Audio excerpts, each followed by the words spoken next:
New video, 2013 Dodge Dart SXT 2.0 liter. We're going to do the water pump today. First things first, of course, you got to take the cover off. Yeah. And then the water pump itself is down there. I've already taken it out.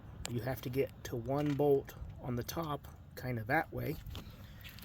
But anyway, next thing is to pull the tire and the inner fender guard. That way you can actually see what you're doing and get to everything. And then the next thing, before you take anything else apart, get under there and your water pump pulley, that one right there, you have to take two bolts off and then loosen the third one, because that way you're using the belt tension to hold the pulley from moving while you do those, two bolts, all three bolts. And that'll make your life a lot easier, unless of course your bolts are stuck, in which case, well, sorry. But anyway, then next you need a 16mm wrench to get onto the, not that pulley, but the one that's above it up there, and you turn it to release the tension off of your belt. And then you take the belt off. And then when you take the belt off, then you can spin that big pulley around to get to the last bolt and take it off. And then you can get to the 5 bolts holding the water pump on, one of which is hidden. See, there's a bolt, the second bolt up, you can see there's a hole. Yeah, that was a little pain to get to when the water pump is on there. And then of course the top bolt. And then two of the bolt holes, see that little ring, this stud that sticks out? There's 2 of them on your water pump. And on this car, it made it really hard to get this off.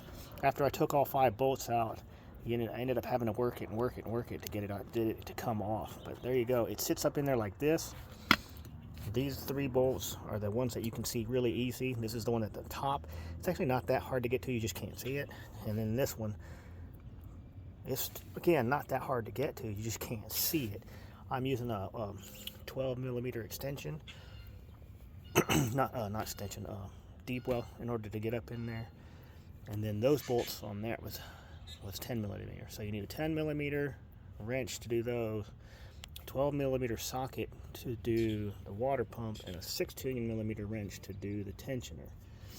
And now to put it all back together, I'm going to use some Universal Blue Racing Formula gasket sealing compound. I use it as the glue. The gasket that comes with the new water pump is paper, so I'll use that to glue it, basically glue it to the new water pump, let it dry a little bit, and then I'll put it up in there and put it in. That way you don't have to worry about the gasket coming off.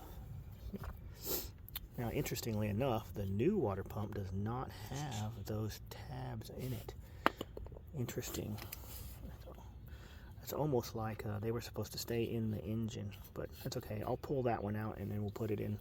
We'll put it where it goes in that one. And then, yeah, this water pump, you can see the teeth on it, broken.